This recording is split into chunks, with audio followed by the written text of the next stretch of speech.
पूरी दुनिया जानती है कि ऐश्वर्या राय और अभिषेक बच्चन के वैवाहिक जीवन में तनाव का मुख्य कारण कहीं ना कहीं अभिषेक बच्चन की माता जया बच्चन जी हैं, क्योंकि जया बच्चन जी पूरे मन से कभी भी ऐश्वर्या को बहू के रूप में स्वीकार ही नहीं कर पाई। अक्सर बहुत सारे माता पिता का हमसे प्रश्न होता है कि क्या उनकी बेटी विवाह के बाद ससुराल में एडजस्ट कर पाएगी, क्या ससुराल के लोग हमारी बेटी को प्रेम दे पाएंगे। अक्सर बहुत सारी लड़कियों के मन में विवाह से पहले शंका रहती है कि क्या विवाह के बाद उनको अपने माता पिता के घर के समान ही अपनी ससुराल में प्रेम मान सम्मान प्राप्त होगा। अपनी पिछली वीडियो में मैंने ऐश्वर्या और अभिषेक की जन्म कुंडली का विश्लेषण किया था। हमने विश्लेषण किया कि वो कौन से योग हैं जिनके कारण की ऐश्वर्या राय और अभिषेक बच्चन के वैवाहिक जीवन में तनाव की स्थिति उत्पन्न हुई है।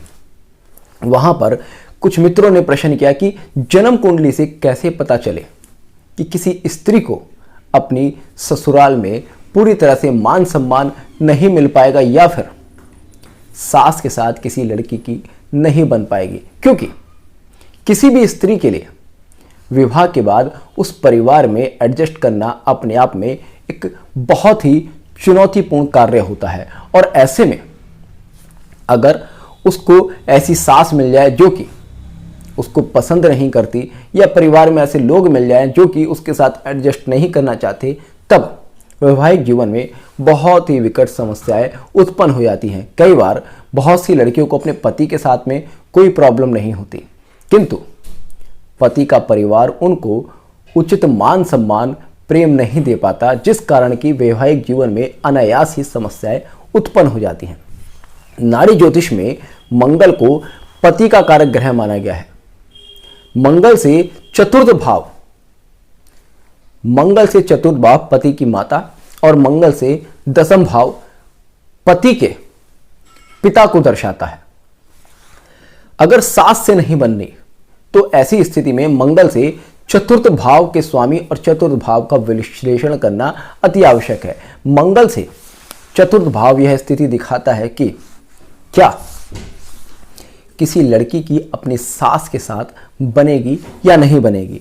ऐश्वर्या राय की जन्म कुंडली में अगर आप देखेंगे तो मंगल मेष राशि में बैठा है और मंगल से चतुर्थ भाव का स्वामी चंद्र है। किसी भी स्त्री की कुंडली में शुक्र जीव कारक ग्रह होता है, अर्थात इस जन्म कुंडली में ऐश्वर्या राय को दिखाने वाला ग्रह शुक्र है और शुक्र यहां पर चंद्र के साथ युति में बैठा है, अर्थात मंगल की माता के साथ युति में बैठा है।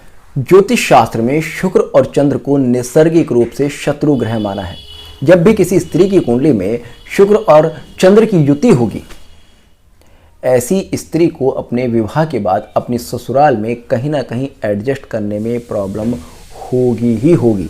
और इस जन्म कुंडली में तो आप देखेंगे शुक्र से अष्टम भाव का स्वामी चंद्र है और चंद्र से छठे भाव का स्वामी शुक्र है।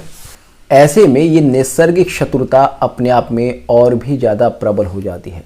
फलस्वरूप ऐश्वर्या राय को अपनी ससुराल में अपनी सासू माँ का कभी भी कोई सपोर्ट नहीं मिला और उनको समय समय पर यह विचार आया कि मुझे इस संबंध से अलग हो जाना चाहिए।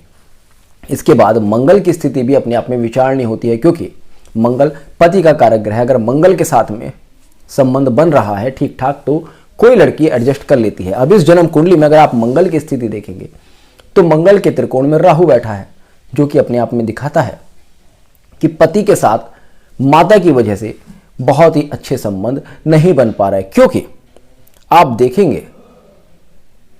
आप देखेंगे कि चंद्र से पंचम भाव का स्वामी मंगल है और पंचम भाव में ही बैठा है, अर्थात माता की बुद्धि पर अपना पुत्र बैठा है और पुत्र के भाग्य में माता बैठी है। अर्थात अभिषेक बच्चन जी अपनी माता के प्रति पूरी तरह से समर्पित हैं और माता बहू को बहुत ज़्यादा प्रेम नहीं करती, जिस वजह से परिवार में टकराव की स्थिति लगातार उत्पन्न होती है। इसके बाद इस जन्म कुंडली में एक विशेष युति आप देखेंगे। इस जन्म कुंडली में शनि और केतु की युति है। शनि और केतु की युति जब भी किसी स्त्री पुरुष की जन्म कुंडली में होती है तो ऐसे में वैवाहिक जीवन से कहीं ना कहीं वैराग्य भी उत्पन्न करती है।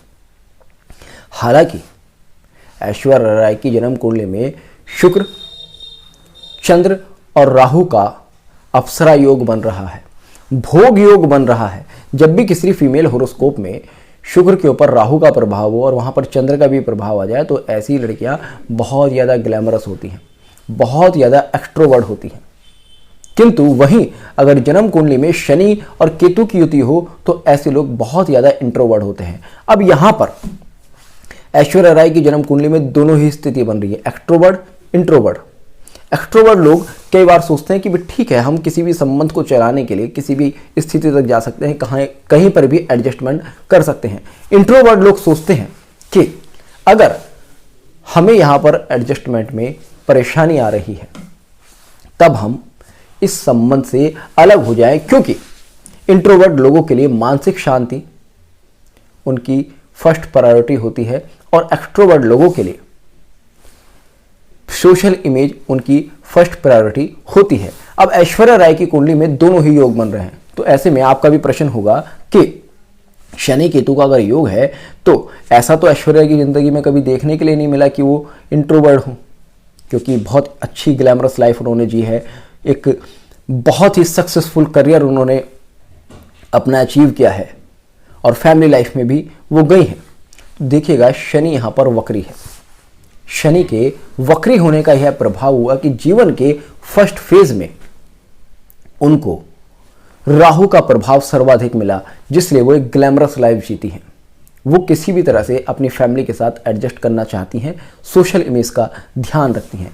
किंतु जैसे जैसे समय बढ़ेगा वैसे वैसे ऐश्वर्या राय इंट्रोवर्ट होती जाएंगी, वो बाहरी दुनिया से अपने संबंधों को कट करती जाएंगी, वह आध्यात्म की तरफ, मानसिक शांति की तरफ प्रेरित होती जाएंगी। मैं जितना देख पा रहा हूं, जैसे ही केतु